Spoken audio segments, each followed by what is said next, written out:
बड़ो, कुछ आगे भी बोला। सुनो गोरी तोरी झुमका बातिन तलिया। अच्छा छोटी कके सिंगार खोजे फिको पभता दे हाय हाय दे हाय दे हाय दे हाय हाय दे हाय दे हाय दे छोटी कके सिंगार खोजे फिको पभता उठल जबे न तो हबे मारे लो हमके भाई से बाताई मर के मुहला करिया कइला माई से देखाई बजनिया नेरिया कुछ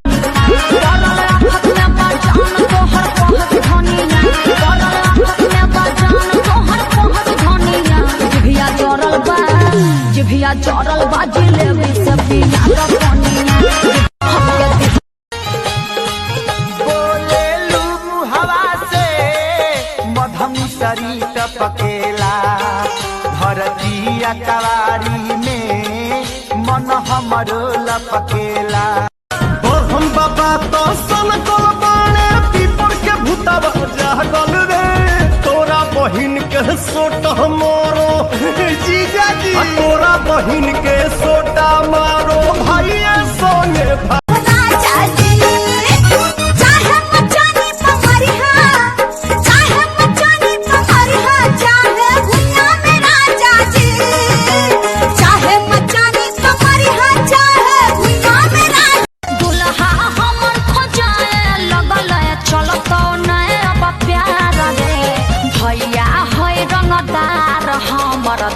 तोरा गोली मार रे हमारा यो लगल कई गे भौजी मुँह फुलल कई गे कि तोहर बोली सुन के मैयो हमारा खटिया धल कई गे गे सेक्सी बाकी गर्मी डोल जाई लोग के लाग गइल हमरो बेमारी सुनील तुम लेटरिन करने नहीं जा सकते, मुझे जोर से लगा हुआ है, निकल जाएगा। तो मुझे कौन सा धीरे लगा हुआ है? अक्षय मैं कहता हूँ हगने दे। नहीं, पहले मैं हगने जाऊंगा। बाबा बाबा बाबा भैया लोग हगने के लिए लड़ रहे हैं बाबा। सुनील पहले मैं हगने जाऊंगा, तू मेरे बाद हगना अक्षय। सुनील पहले मैं हगूंगा, मेरे पेट में गुड़गुड़ हो रहा है। सुनील पहले मैं हगूंगा। घर में एक बाथरूम है तो पहले तू हगने जाएगा। हट जाता बाए बाए बाए बाए बाए बाए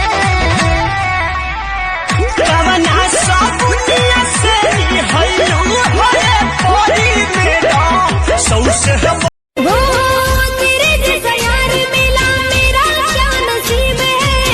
रब से क्या मांगू जब तू मेरे करीब है। तू दिल लगाव तोहरा मजा भेटाई